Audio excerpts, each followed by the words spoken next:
सुमित्रा झालं नाही का तू काटवलं पाय ना पाय थांब किती सापडली बा हे एवढे भेटले असं का वट्यात चांगले झाले भरपूर काही होईल का एक भाजी होते असं का येतो एक काठीच आहे का हो तुला तेथे एक काठी धुतली ना दाखव दाखव किती वेळ कसे आहे होती एक भाजी आपली कशी तरी हो हा होती एक भाजी ना वट्यात ठेवा तिटवी कशी ओरडते पा भावा ना तिटवी कसं आहे संध्याकाळी पार आहे आता आम्ही येतं काटवलं पाहतो भावांना कशी आमची भाजी होते म्हणलं आलतो आम्ही संध्याकाळची वेळ आहे ना किती तसं आहे आता आम्ही आलतो घराकडे निंदकासाठी आलतो संध्याकाळी दिवसभर दुसऱ्या दिन काट्या चालू होतं निंदन हा ना हो काटे आहे येतं म्हणतातच भरपूर काटवाला भेटे आपल्या त्या लोकांना घेऊन पळाले मी त्याला घेऊन नेऊ दिलं मी गरीब लोक आहेत दर खाऊ दे म्हणलं त्याला म्हणलं तर मग गणेश सांगे तेथे श्रीमंत लोक आहे काठवलं पाहासाठी आले मध्ये मला वाटलं का परगत लोक आले म्हणलं आपल्या गावात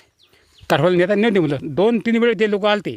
त्याला मी काठवलं नेऊ दिले आता डबल त्याने नेऊ देत नाही तेथील लोक श्रीमंत आहे म्हणते आपण असं म्हणा त्या गावातील लोक श्रीमंतच आहे माझ्या साईडच्या पारातील लोक श्रीमंतच आहे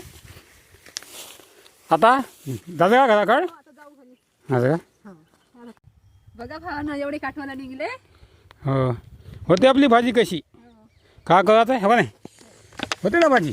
डाळ टाकतो याच्यात डाळ टाकून होते आपली मस्तपैकी भाजी होते भाजी बघा भावानं आमची जमली मस्त काटवलं संध्याकाळी मस्त भाजी जमवायची आमची हो नाही तुम्ही सुद्धा या भावानं आपले भाजी खाली काटवल्याची भाजी आणि आमची गावाकडले व्हिडिओ आवडत असेल तर लाईक करा कमेंट करा सांगा कसा वाटला तर चॅनलला आमच्या सबस्क्राईब करून ठेवा नमस्कार सर्वांना.